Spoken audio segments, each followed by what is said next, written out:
Hello students, learn to crack के video lecture में एक बार फिर से आपका स्वागत है। पिछली वीडियो लेक्चर में हमने नेशनल इनकम पर बात की थी और जीडीपी, जीएनपी, एनएनपी के विभिन्न घटकों के ऊपर जो है कुछ डिस्कशन किया और साथ ही हमने फैक्टर कॉस्ट और जो मार्केट प्राइस है उसको भी देखा था और कांस्टेंट और जो करंट प्राइस है वो क्या होते हैं उन पर भी बात हुई थी। देखिए, आज हम बात करते हैं नेशनल इनकम को। देखिए, भारत में जो नेशनल इनकम है वो एनएनपी फैक्टर कॉस्ट को कहा जाता है, यानी जो साधन लागत पर शुद्ध राष्ट्रीय उत्पाद है। ऐसा इसलिए क्योंकि एनएनपी एट फैक्टर कॉस्ट में से हम सारे जो प्रभाव हैं वो हटा चुके होते हैं। उसमें हमने डेप्रिसिएशन भी घटा दिया होता है, उसमें जो एनएफआईए वगैरह का जो विदेशों से आने वाला और विदेशों को जाने वाला जो भाग है वो सब भी उसमें से जोड़ घटाव करने के बाद में हमें एक जो कारक मिलता है एनएनपी एट फैक्टर कॉस्ट। इसमें अब कोई और जो है कोई ऐड या एक तरह से इसमें कुछ घटाना नहीं होता है, इसीलिए भारत में एनएनपी एट फैक्टर कॉस्ट को क्या माना जाता है? नेशनल इनकम, राष्ट्रीय आय। लेकिन राष्ट्रीय आय या एनएनपी जो फैक्टर कॉस्ट है उसे हम सीधा नहीं निकाल सकते।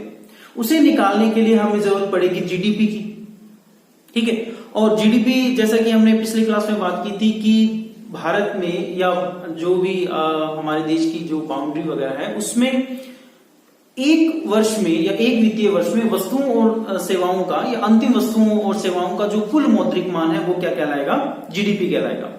और जीडीपी को हमने फैक्टर कॉस्ट और बाजार मूल्य पर जो है ज्ञात किया था कि फैक्टर कॉस्ट पर कैसे जीडीपी ज्ञात की जाती है और कैसे जो है वो मार्केट प्राइस पर जीडीपी ज्ञात की जाती है, या फैक्टर कॉस्ट और मार्केट प्राइस क्या होते हैं। देखिए, 2015 जनवरी 2015 में सीएसओ ने जीडीपी आकलन का जो तरीका है भारत में वो बदल दिया है और उसमें कुछ नए परिवर्तन जो है वो सीएसओ ने किए हैं। चलिए देखते हैं ये परिवर्तन क्या है। जनवरी 2015 में सीएसओ ने प्रणव शरण समिति की सिफारिशों को आधार बनाकर के भारत में जीडीपी आकलन के तरीके में कुछ बदलाव किया है। एक तो बदलाव ये कि जीडीपी का जो आकलन, जीडीपी आकलन का जो आधार वर्ष जो पहले 2004-05 हुआ करता था, अब उसे 2011-12 कर दिया गया है। और साथ ही ये भी निर्धारित किया गया है कि हर 5 वर्ष में अब ये आधार वर्ष जो है वो चेंज किया जाएगा।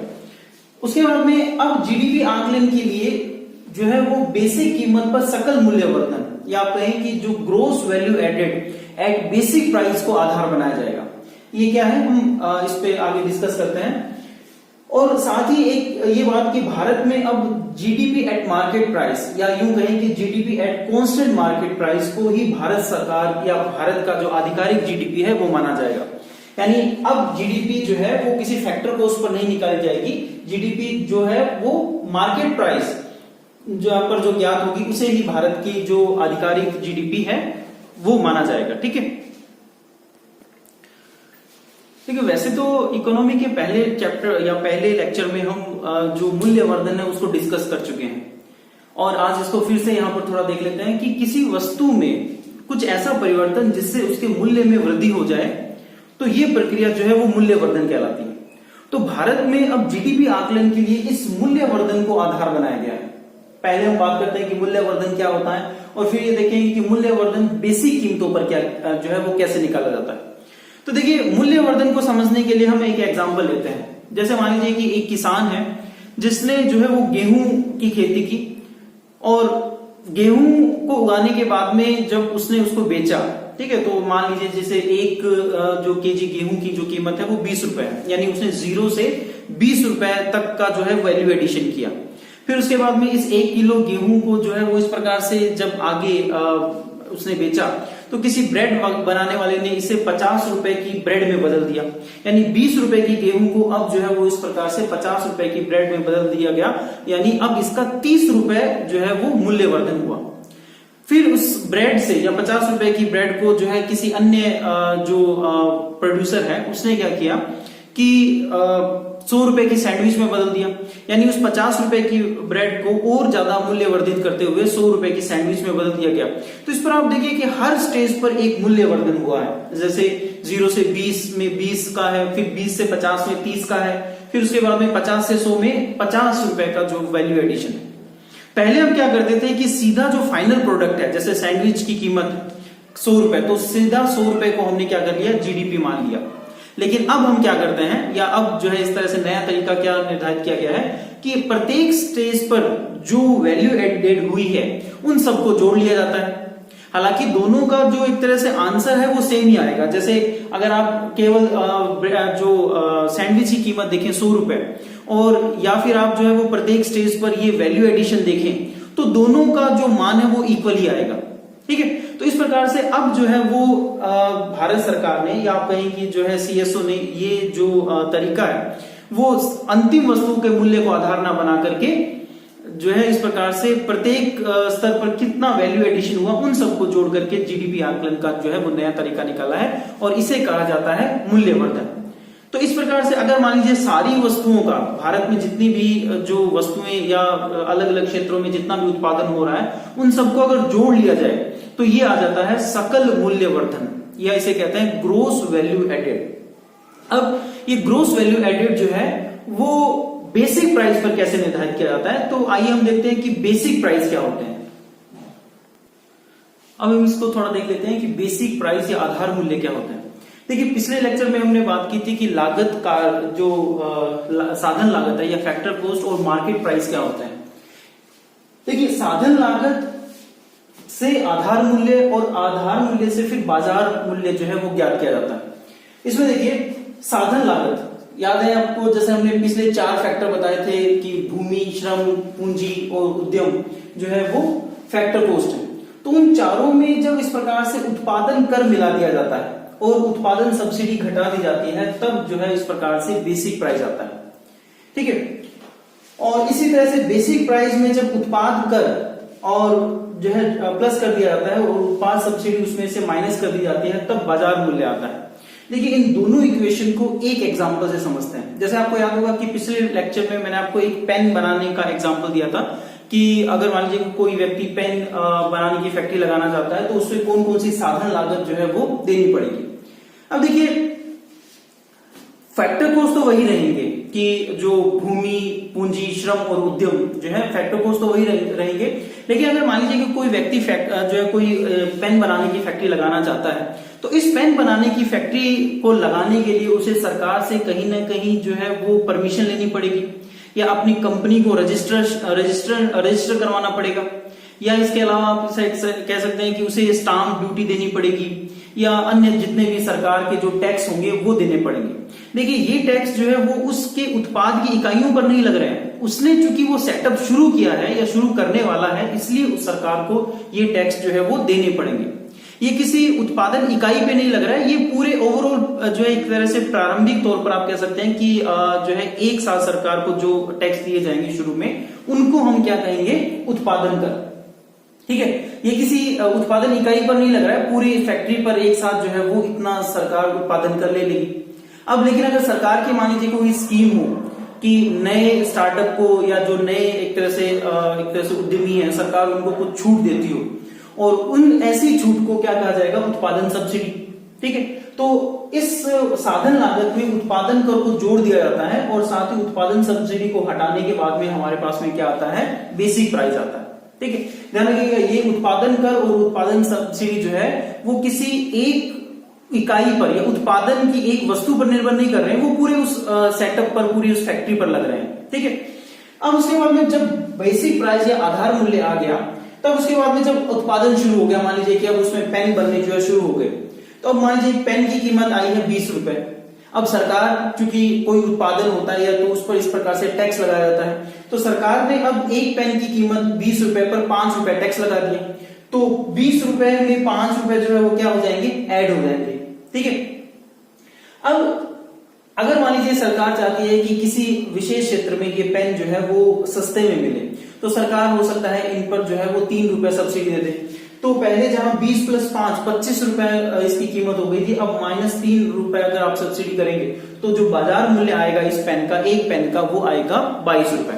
तो इस तरह से आप देख सकते हैं कि जो उत्पाद कर है, प्रोडक्ट तो नाम से ही जैसे पता है कि ये उत्पाद पर लगेगा, उस प्रोडक्ट पर लगेगा, ठीक है, एक इकाई पर। जितनी ज्यादा इकाई बनाएंगे उतना ज्यादा ये टैक्स लगेगा, ठीक है। लेकिन जो उत्पादन कर है वो किसी एक इकाई पर नहीं लग रहा है, वो पूरे उस फैक्ट्री पर लग रहा है, ठीक है, जो इस प्रकार से शुरू में सेटअप की गई थी। तो इस तरह से जो है वो बाजार मूल्य जो है वो, या सॉरी आधार मूल्य जो है वो ज्ञात किया जाता है। और इस आधार मूल्य पर जो ग्रोस वैल्यू एडेड है उसको आधार बनाया जाता है अब जीडीपी आकलन का। तो अब हमारे पास में जीडीपी का जो फॉर्मूला आता है वो है कि जो सकल मूल्य वर्धन है, जैसे सिग्मा का मतलब है कि सभी क्षेत्रों का जो टोटल या ग्रोस जो वैल्यू एडेड है उसमें अगर अप्रत्यक्ष कर जोड़ दिए जाए और सब्सिडी घटा दी जाए तो हमारे पास में जीडीपी आ जाता है, ठीक है। तो जीडीपी आकलन का जो ये फॉर्मूला भारत में दिया जाता है। अब सवाल उठता है कि ये चेंज करने की जरूरत क्या थी। तो इसके लिए देखिए हमें जीवीए और जो जीडीपी है उसमें कुछ बेसिक से अंतर को समझना होगा। अब देखिए जीवीए और जीडीपी में अगर हम अंतर देखें तो जीवीए जो है वो एक तरह से उत्पादन पक्ष को दिखाता है। जैसे मान लीजिए कि किसी भी जो सप्लाई या सॉरी किसी भी अर्थव्यवस्था में एक उत्पादन पक्ष जहां वस्तुओं का उत्पादन होता है और दूसरा उपभोक्ता पक्ष जहां पर इस तरह से वस्तुओं और सेवाओं का उपभोग किया जाता है। अब देखिए कि जो जीवीए है वो उत्पादन पक्ष को दिखाता है और जो जीडीपी है वो इस प्रकार से उपभोक्ता पक्ष को, जैसे जिसमें हम अंतिम वस्तुओं और सेवाओं का जो मूल्य है वो लेते हैं, इसलिए जीडीपी किससे संबंधित है, उपभोक्ता पक्ष से। अब देखिए जीवीए से जीडीपी जाने में हम अप्रत्यक्ष कर जोड़ते हैं और साथ ही सब्सिडी जो है वो माइनस करते हैं। तो अब जीडीपी में क्या है कि जो करों का प्रभाव है वो शामिल है। कई बार ऐसा होता है कि जो है इस प्रकार से मान लीजिए कि उत्पादन तो नहीं बढ़ा लेकिन सरकार ने कर बढ़ा दिए, तो अगर कर बढ़ा देगी तो इस प्रकार से जो जीडीपी की वैल्यू है वो हमें बढ़ी हुई मिलेगी। तो इस प्रकार से असल में कोई वृद्धि नहीं हुई है, लेकिन इस प्रकार से सिर्फ करों के प्रभाव से जीडीपी हमें जो है वो इस प्रकार से बढ़ी हुई दिख सकती है। तो इस प्रकार के जो है इस प्रकार से झूठे आकलन या इस प्रकार से आप कहें कि जो सत्य से परे जो आकलन है उनसे एक प्रकार से बचने के लिए क्या किया गया कि जीवीए को या ग्रोस वैल्यू एडेड को आधार बनाया गया। दूसरा एक बात जो इसमें है कि जो ग्रोस वैल्यू एडेड है या जो जीवीए है वो क्षेत्रवार निकाला जाता है या अलग अलग क्षेत्रों का अलग अलग निकाला जाता है। जैसे इस क्षेत्र का जीवीए इतना है, इस क्षेत्र का इतना है, और जो जीडीपी है वो पूरे राष्ट्र की या पूरे भारतीय अर्थव्यवस्था की एक ही निकाली जाएगी। जैसे कहा जाएगा कि पूरे भारत की या जो जीडीपी है वो इतनी है। तो देखिए इसमें फायदा ये होता है कि अगर मान लीजिए कि अगर कोई क्षेत्र कमजोर है तो उस क्षेत्र के बारे में जानकारी मिल जाती है कि इस क्षेत्र में जो है वो वृद्धि दर जो है वो काफी कम रह रही है, या इस प्रकार से अगर जो तय मानकों से कम है तो उसमें और ज्यादा जो है इस प्रकार से प्रयास किया जाना चाहिए कि उस क्षेत्र को जो है इस प्रकार से वृद्धि में आगे बढ़ाया जाए। लेकिन जीडीपी में ये बात है कि जब सारे जो है क्षेत्रों की एक साथ जीडीपी बनकर के आती है तो कई बार इसमें जो कमजोर पक्ष हैं वो हमें ज्ञात नहीं हो पाते। तो इस वजह से क्या है कि जीवीए को अपनाया गया जीडीपी के ऊपर, लेकिन अभी फिर से सीएसओ ने अपना आकलन जो है वो जीवीए से बदल करके जीडीपी पे लाने की कोशिश की है, या उन्होंने जो है वो अब जीडीपी को फिर से आधार बनाने की प्रक्रिया शुरू कर दी है। और इसके बाद में आरबीआई ने भी अब जीडीपी को ही आधार बना करके जो है वो फिर से अपनी जो ग्रोथ रेट है उसका अनुमान लगाना शुरू कर दिया। तो ऐसा क्यों कि पहले एक बार जो है जीडीपी से जीवीए में गए, वो तो हमने देखा कि जीवीए के फायदे क्या है, इसलिए हम जो है वो जीवीए की तरफ गए, लेकिन जीवीए से वापस जीडीपी की तरफ आने का रीजन क्या है? देखिए इसके कुछ कारण हैं। एक तो इसका कारण ये है कि अंतरराष्ट्रीय जो मानक है वो सभी जीडीपी को आधार बनाते हैं, यानी दुनिया के जितने भी जो बड़े देश हैं वो अपने राष्ट्रीय जो आय है या अपनी आर्थिक वृद्धि की गणना करते हुए जीडीपी को ही आधार बनाते हैं। और अगर हमें या भारत को दूसरे दुनिया के दूसरे देशों के साथ में अपनी जो एक तरह से अर्थव्यवस्था है उसका तुलनात्मक अध्ययन करना है तो हमें ये आंकड़े लेने होंगे, न कि जीवीए के। जैसे अगर हम चाइना की जीडीपी के साथ में अपनी जीडीपी की तुलना करना चाहते हैं तो हम अपने जीवीए से उसकी तुलना नहीं कर सकते, हमें वहां पर किसके आंकड़े चाहिए होंगे? भारत की जीडीपी के। एक तो कारण ये कि अंतरराष्ट्रीय तुलना जो है वो जीडीपी से हो सकती है। दूसरा, जितने भी अंतरराष्ट्रीय जो आर्थिक संस्थाएं हैं जैसे आईएमएफ है, वर्ल्ड बैंक है, वो भी इस प्रकार से जब देशों की जो आर्थिक वृद्धि का आकलन करती है तो जीडीपी को आधार बनाती है।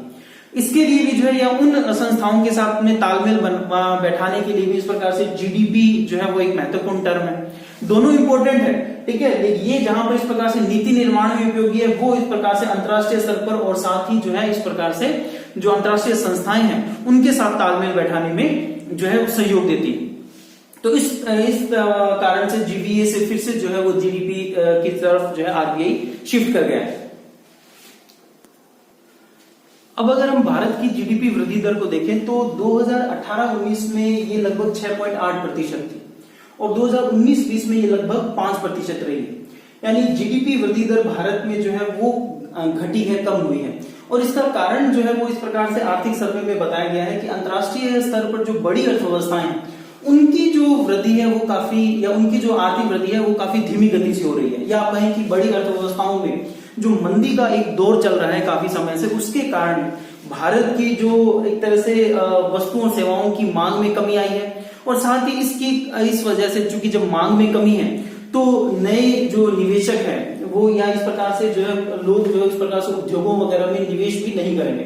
तो मांग की कमी और निवेश की कमी के कारण भारत में इस प्रकार से जो वस्तुओं और सेवाओं का उत्पादन प्रभावित हुआ है, इसका एक कारण जो है वो इस प्रकार से अंतर्राष्ट्रीय स्तर पर जो बड़ी अर्थव्यवस्थाएं हैं उनकी धीमी वृद्धि।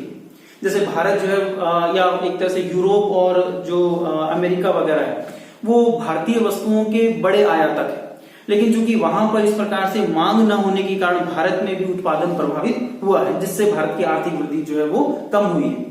हालांकि इसका एक कारण जो है वो नोटबंदी को माना जा सकता है, क्योंकि बड़ी जो अंतर्राष्ट्रीय आर्थिक संस्थाएं हैं वो नोटबंदी को भारत की धीमी वृद्धि दर का एक कारण मान रही है। लेकिन चूंकि सरकार अभी बीजेपी गवर्नमेंट की है तो नोटबंदी पर उनके खिलाफ जो है वो इस प्रकार से बोला जाना ठीक नहीं होगा। लेकिन कहीं ना कहीं नोटबंदी ने जो है इस प्रकार से भारत की अर्थव्यवस्था की जो रफ्तार है उसको धीमा जरूर किया। अब अगर हम अर्थव्यवस्था में जीडीपी में विभिन्न क्षेत्रों का योगदान देखें तो जीडीपी में जो प्राथमिक क्षेत्र है यानी कृषि और उससे संबंधित जो गतिविधियां हैं उनका योगदान लगभग 16.5% है। इसी तरह से जो औद्योगिक या जो विनिर्माण का जो द्वितीय क्षेत्र है उसका लगभग जो है 28.2% और साथ ही जो तृतीय या सेवा क्षेत्र है उसका योगदान लगभग जो है 55% यानी जो है वो सबसे ज्यादा है। और सबसे कम योगदान जो है वो प्राथमिक क्षेत्र का है।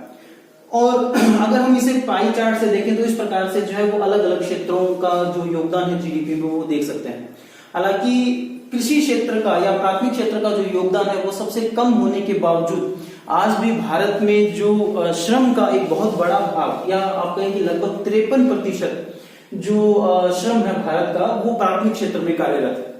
तो खैर ये जो बात जो है एक तरह से डिस्कशन राष्ट्रीय आय और साथ ही जो जीडीपी के विभिन्न विधियों पर, तो इस लेक्चर में हमने बात की कि राष्ट्रीय आय का आकलन कैसे किया जाता है और साथ ही जो जीडीपी के विभिन्न घटक हैं उनको कैसे ज्ञात किया जाता है। ठीक है, नेक्स्ट लेक्चर में हम अर्थव्यवस्था की किन्हीं और टॉपिक पे बात करते हैं। Thank you.